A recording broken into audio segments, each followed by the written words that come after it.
दोस्तों, मैं हूं doctor Mit Shukla, life style and basic health care expert. अपने channel science and art of your health के इस एपिसोड में हम आपका स्वागत करते हैं। दोस्तों, आज हम बात करेंगे कि कैसे हम कार्बोहाइड्रेट कंटेंट को कम करके अपनी लाइफ स्टाइल बीमारियों को हम ठीक कर सकते हैं।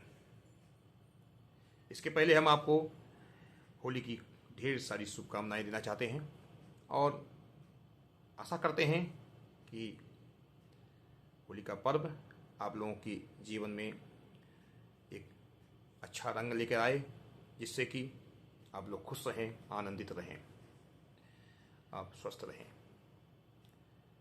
आजकल ये देखा गया है कि ज़्यादातर लोगों की बातें रहती हैं, क्वेश्चंस रहते हैं कि हम ट्रीटमेंट लेते हैं, उसके बाद भी मेरा बीपी कंट्रोल नहीं हो रहा है, मेरा शुगर कंट्रोल नहीं हो रहा है, मेरा मोटापा कम नहीं हो रहा है, थायराइड की समस्या बनी हुई है।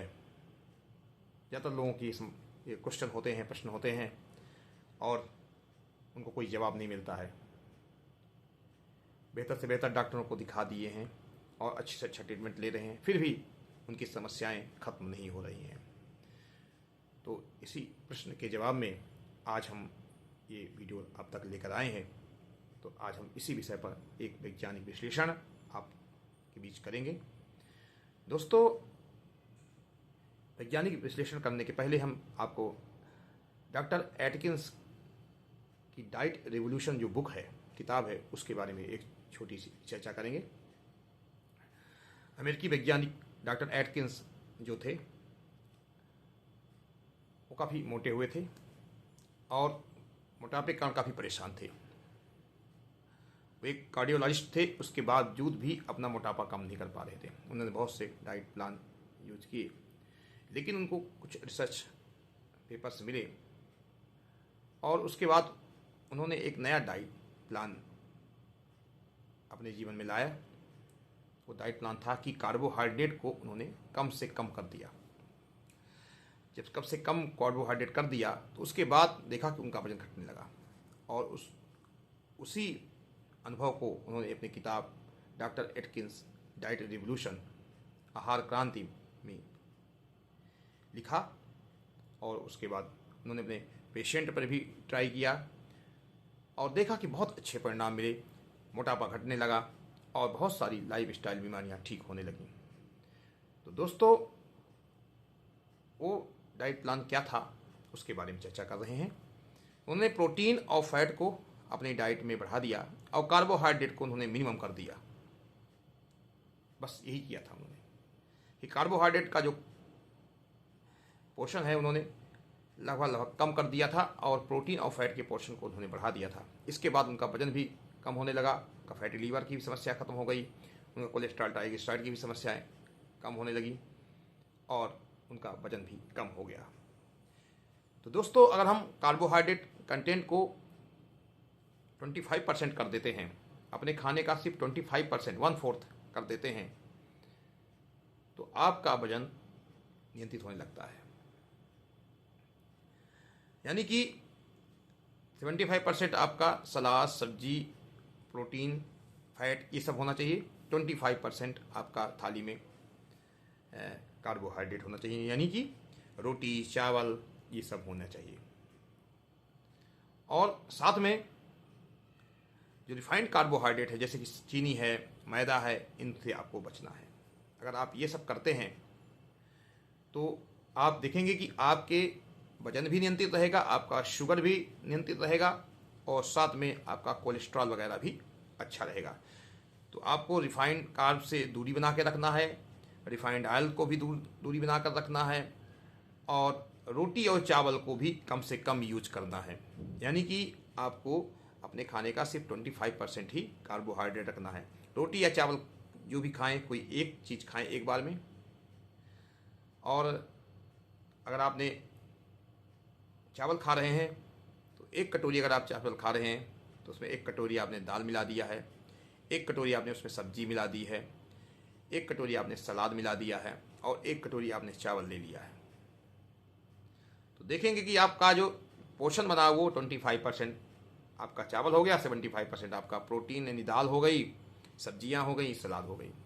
तो आप अगर इस क्रम से अगर आप खाना खाते हैं तो आप चावल भी खा सकते हैं और आपका ना शुगर बढ़ेगा और ना आपका वजन बढ़ेगा।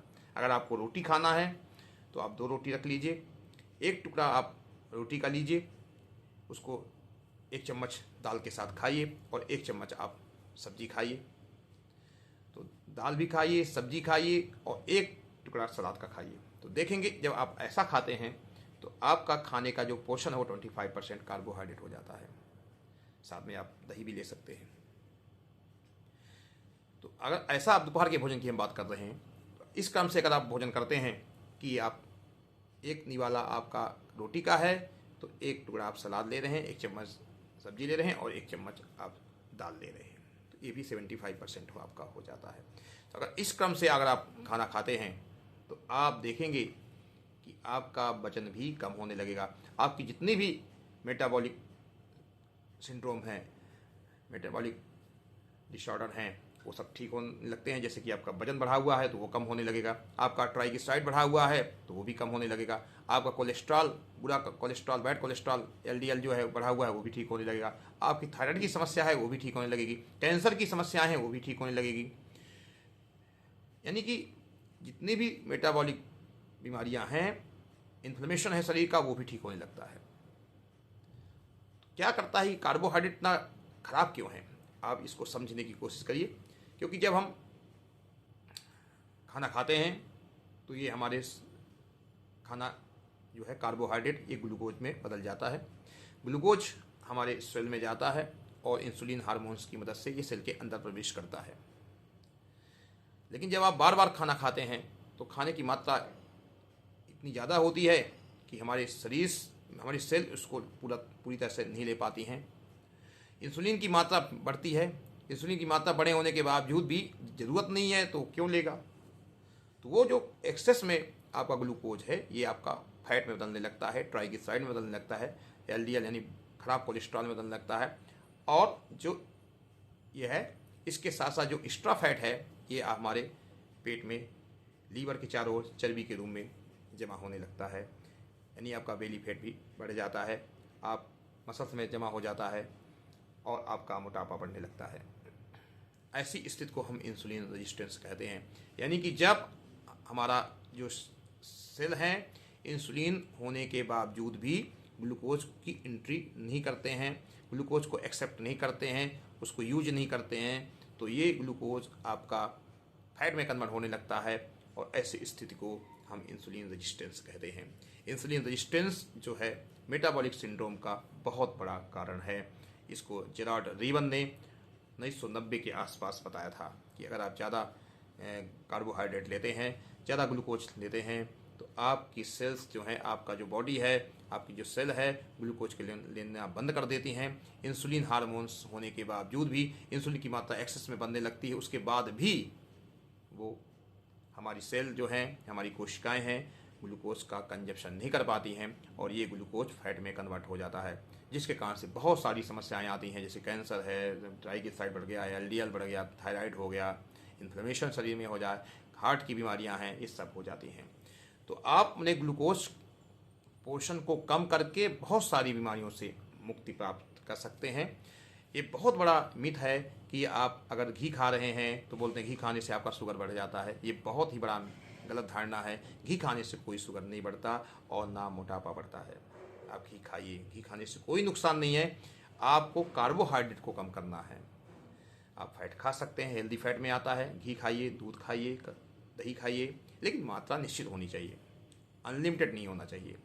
रिफाइंड ऑयल से आप दूरी बना के रखिए, सलाद सब्जियां खाइए। तो जनरली लोग कहते हैं कि आप मोटे हैं तो घी ज़्यादा खाते होंगे, शुगर बढ़ा है तो घी खाते होंगे। अब बताइए, शुगर बढ़ने में घी का कोई योगदान नहीं, बल्कि शुगर को कंट्रोल करता है। तो घी आप खाइए, रोटी में लगा के खाइए, 1 चम्मच 2 चम्मच अगर आप घी खाते हैं उससे आपको कोई नुकसान नहीं है, बल्कि वो शुगर की मात्रा को घटाता है और शुगर जो बढ़ता है, शुगर का स्पाइक होता है, उसको रोकता है। क्योंकि जो शुगर का स्पाइक होता है वही तो जाकर के एक निश्चित मात्रा से अगर शुगर ज़्यादा ब्लड में हो गई तो उसको फैट में बदलने लगता है। तो शुगर की जो पीक है उसको रोकने के लिए, हाइजेस्ट को रोकने के लिए, स्पाइक को रोकने के लिए अगर आप घी खाते हैं तो आपका मोटापा भी कंट्रोल में रहता है। तो आपको घी खाने से दूरी बनाकर नहीं रखनी है। अगर आप शुगर को कंट्रोल करना चाहते हैं तो आप घी जरूर खाएं, दही खाएं, इससे आपके शुगर लेवल में कोई अंतर नहीं पड़ेगा। लेकिन पोर्शन आप निश्चित रखें, बहुत ज़्यादा ना खाएं, लेकिन एक निश्चित मात्रा में अगर आप खाते हैं, क्योंकि अभी ये रिसर्च का विषय है कितनी मात्रा में खाना चाहिए, क्योंकि अभी भी इतनी ज़्यादा विज्ञान ने स्टडी नहीं कर पाई है, इतना निष्कर्ष नहीं निकाल पाए हैं कि हमें कितनी मात्रा में क्या चीज़ खानी चाहिए। अभी भी ये जो है रिसर्च का विषय है। तो हम एक अनुभव के आधार पर आपको हम कह सकते हैं कि आप अगर 1 चम्मच, 2 चम्मच, 4 चम्मच घी खाते हैं, इससे आपको कोई नुकसान नहीं है, क्योंकि हमने देखा है कि आपका वजन नियंत्रित रहता है, आपका शुगर लेवल भी नियंत्रित हो जाता है। अगर आप घी खाते हैं, सूखी रोटी खाते हैं, तो आपका शुगर बढ़ता है, और आप घी लगा कर अगर रोटी खाते हैं तो शुगर आपका नहीं बढ़ता है।